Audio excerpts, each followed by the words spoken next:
Op het moment dat er meer ruimte is voor zachtmoedigheid, voor verbinding, voor echt contact tussen mensen.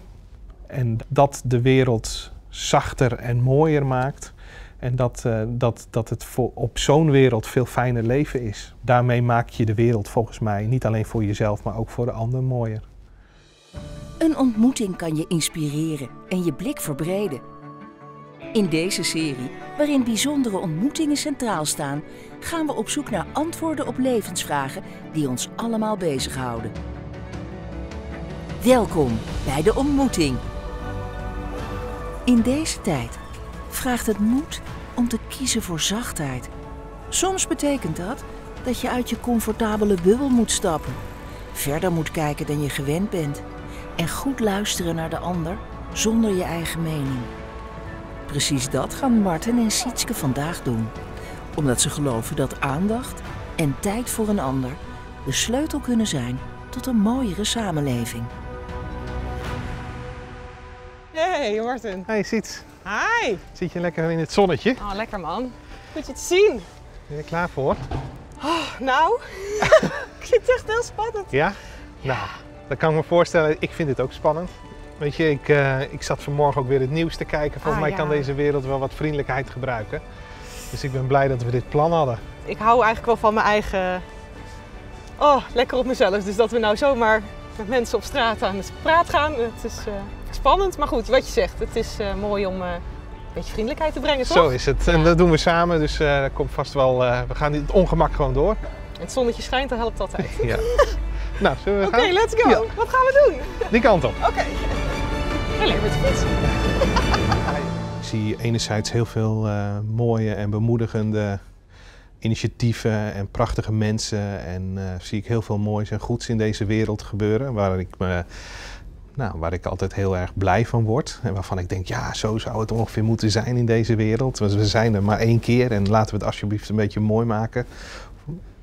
En op andere momenten, en ik moet zeggen dat dat de laatste tijd toch wel vaker op mijn bordje komt. Als ik bijvoorbeeld 's ochtends de dag begin met de NOS-app, dan komt er ook heel veel hardheid de wereld, mijn wereld binnen. En dat beangstigt mij wel eens of dat ontregelt mij. Ik kijk eigenlijk niet echt naar het journaal, daar hou ik niet van. Mijn man wel. En daar kunnen we ook echt een beetje... te schuren, dat ik tegen hem zeg, zet alsjeblieft dat uit, want ik word er zo ongelukkig van.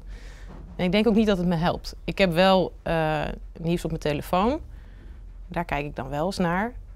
Maar ik heb sinds kort ook daar echt een timer op gezet voor mezelf. Zo kun je naar de wereld kijken en dan word je wat moedelozer, misschien ook wel. En ik wil mezelf dan heel graag oppeppen. En soms heb ik daar, of vaak heb ik daar ook andere mensen voor nodig. Om ook een andere blik daarnaast naar de wereld te kijken. En dat zijn vaak tafereeltjes, om het maar zo te zeggen, die in het kleine gebeuren. En het is de kunst om die te zien en die jezelf ook regelmatig te laten zien en in te laten fluisteren en daar oog en oor voor te hebben. En om het in balans te houden. Ja, het is natuurlijk een hele gekke tegenstrijdigheid eigenlijk. Dat ik aan de ene kant heel erg graag in mijn eigen veilige wereldje wil blijven. Ook wel wat bescherming zoek. En aan de andere kant juist zo graag de ander opzoek om die verbinding te leggen. Maar dat voelt voor mij helemaal niet als een tegenstrijdigheid. Want het een heb ik nodig om zelf te floreren. En het andere is nodig om de wereld mooier te maken. En daar wil ik best een beetje uit mijn comfortzone voor komen.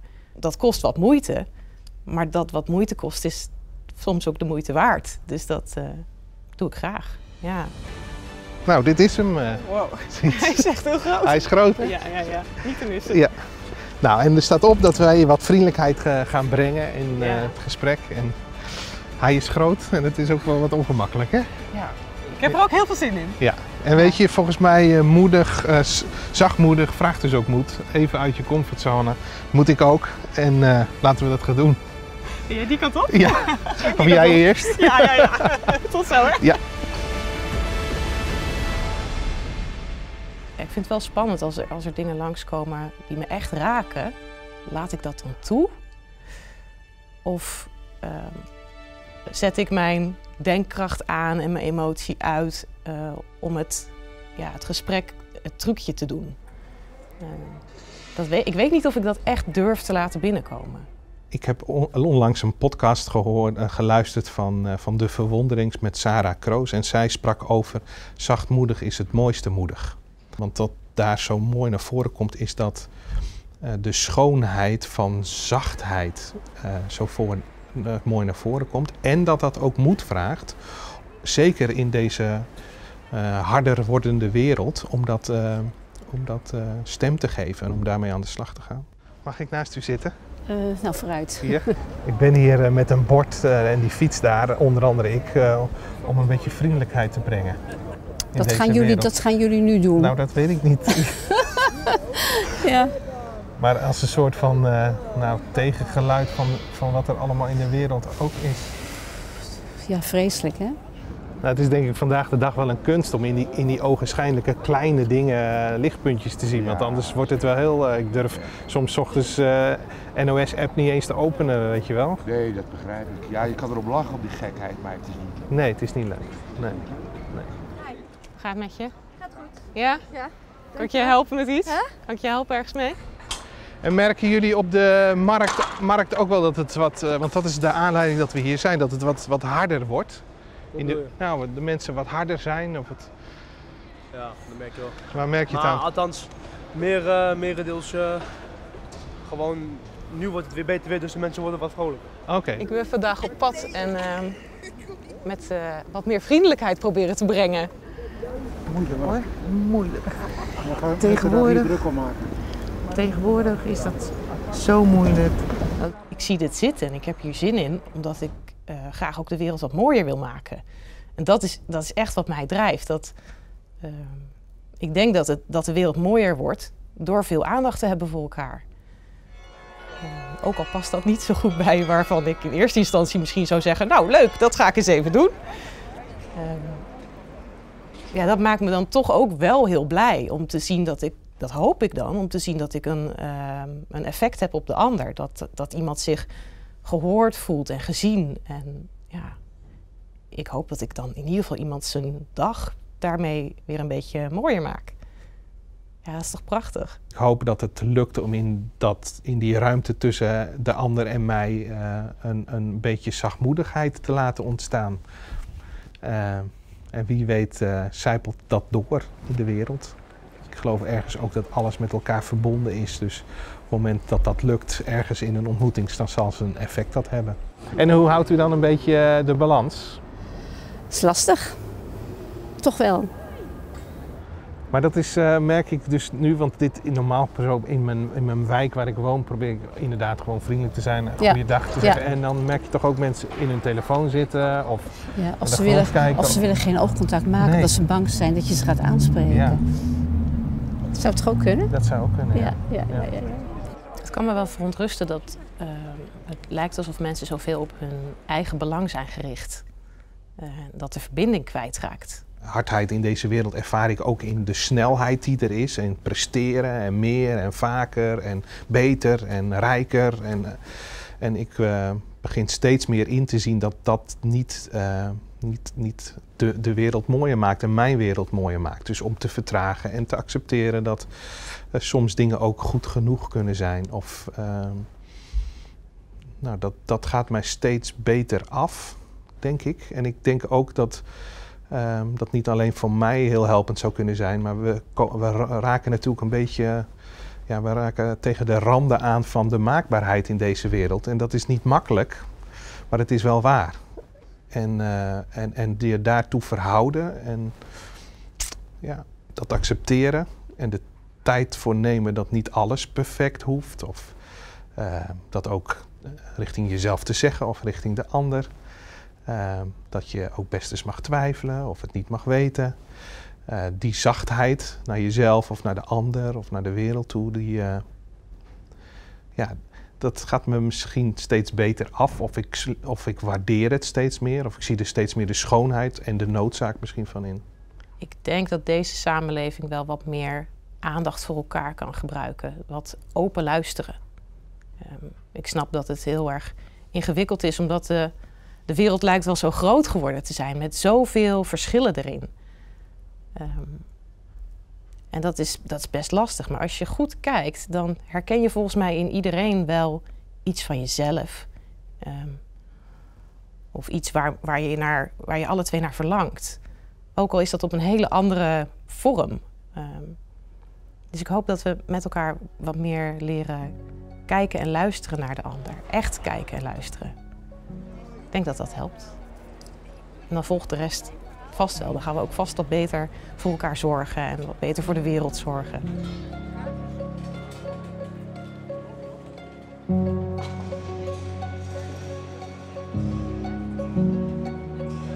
Want het bord triggerde me wel. Ja, zag het daar nu over. Ja. Ja. Ik denk, oh, wat is dat dan? Ja. Wat ik heel mooi vind, is dat er aandacht aan besteed wordt. En dat wordt eigenlijk te weinig gedaan. En we hebben, nou ja, kijk maar naar de afgelopen 2 weken wat er allemaal op de wereld gebeurt. En dat beangstigt me eigenlijk wel een beetje, moet ik zeggen hoor. Want ik denk, ik zit eigenlijk niet op een 3e wereldoorlog te wachten. Nee. Ik ben zelf heel lang werkzaam geweest in de gezondheidszorg. In het ziekenhuis. En daar heb ik de medelievendheid, medemenselijkheid wel ervaren. En het ook gegeven, moet ik zeggen. En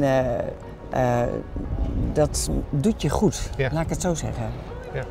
Ja, ik heb op de operatiekamer gewerkt en er kwamen soms wel eens hele acute situaties binnen. Die mensen zijn natuurlijk super angstig, wat gaat er gebeuren? En als je dan iemand een hand vasthoudt, dat geeft mij ook een goed gevoel. Ja. Het is voor die patiënt hartstikke goed, maar voor mij ook. Zeker.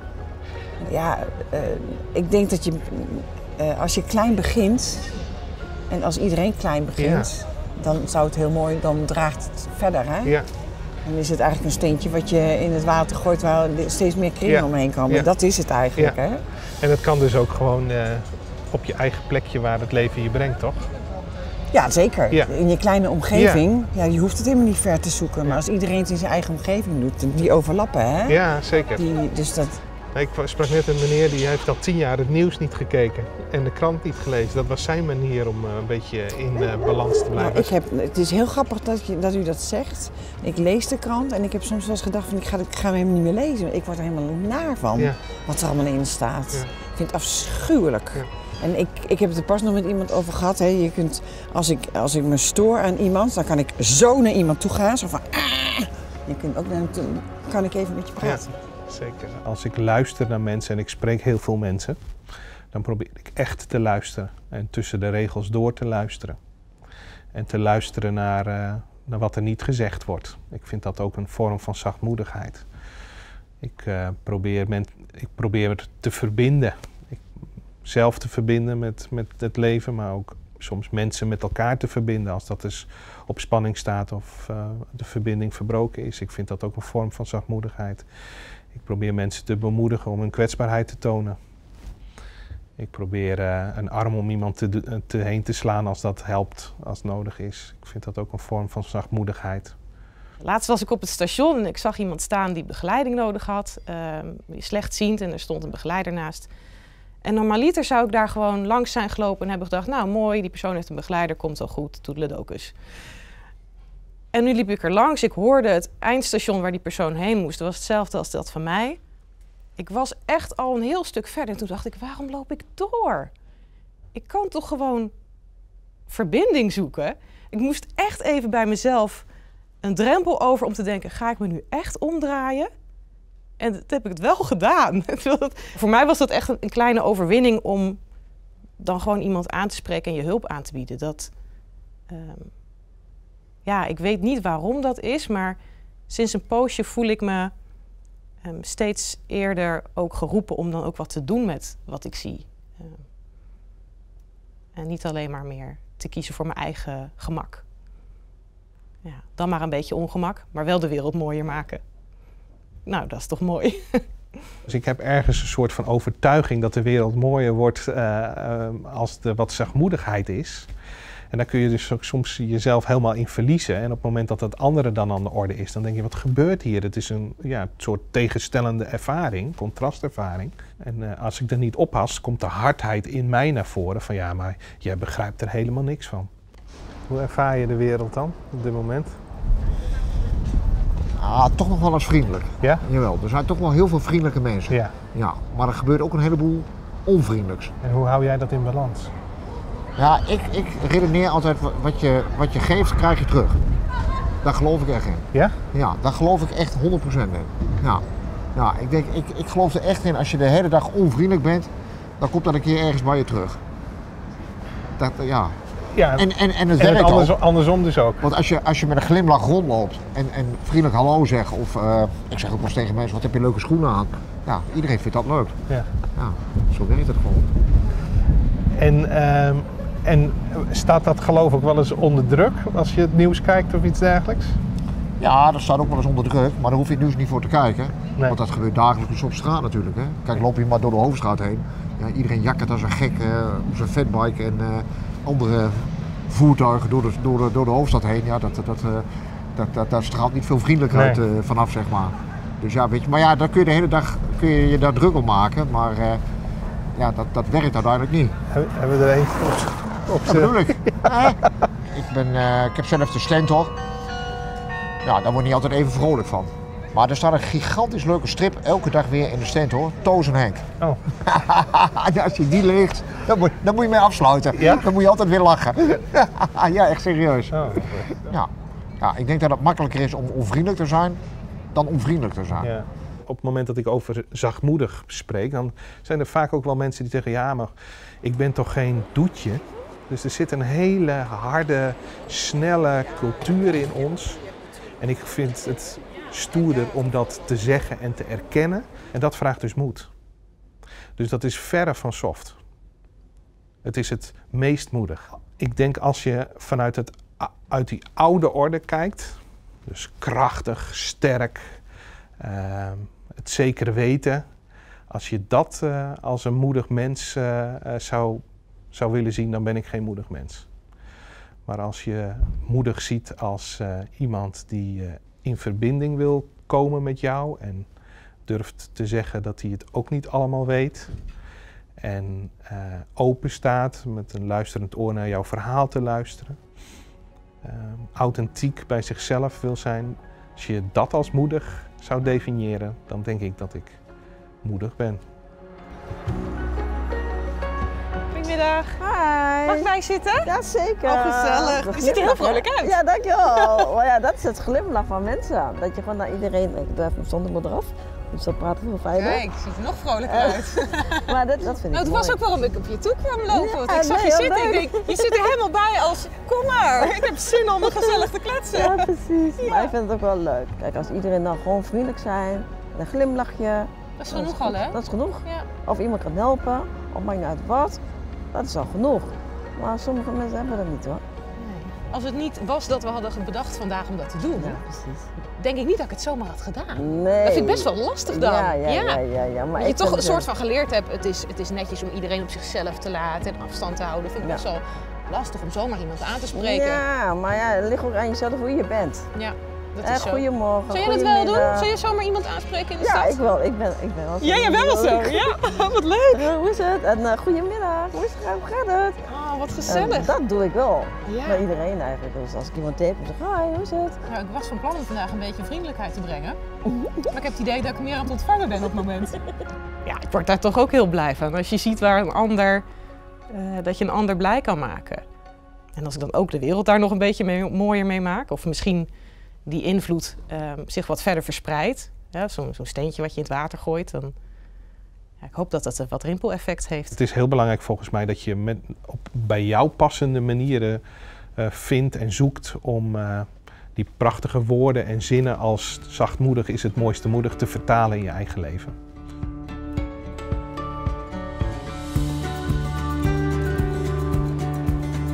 Hoe is het? Goed. Heb je het goed gehad? Ja, zeker. Ja. Bijzonder, hè? Oh man. Ik vond het zelf heel ongemakkelijk. Maar eigenlijk iedereen die ik aansprak stond meteen daarvoor open. Dat had ik echt niet verwacht. Ja. Dus dat was wel verrassend. Ja. Ik vond het ook boeiend om te ervaren dat heel veel mensen deze wereld als hard ervaren. Maar als je dan even in gesprek komt, dat in het kleine, zeg maar, in de kleine ontmoetingen, dat het daar moet gebeuren. Ja. Dat daar de tegenkracht is of zo. Ja. Ik heb dus gemerkt dat het eigenlijk heel makkelijk is om gewoon naast iemand te gaan zitten en te vragen: hey, hoe is je dag? Ja. Lekker hè, dat zonnetje. Ja. En dat er dan een gesprek ontstaat. En dat heb ik heel lang niet gedaan. Dus misschien dat ik dat nu wel wat vaker zou durven. Zeker. En voor jou? Ik hoop wel dat ik gewoon op mijn eigen plekje en mijn eigen omgeving en misschien toch ook wel eens wat meer moed toon door iemand naast iemand op een bank te zitten. Waarom ook niet? En dan ook een vraag te stellen. Ja.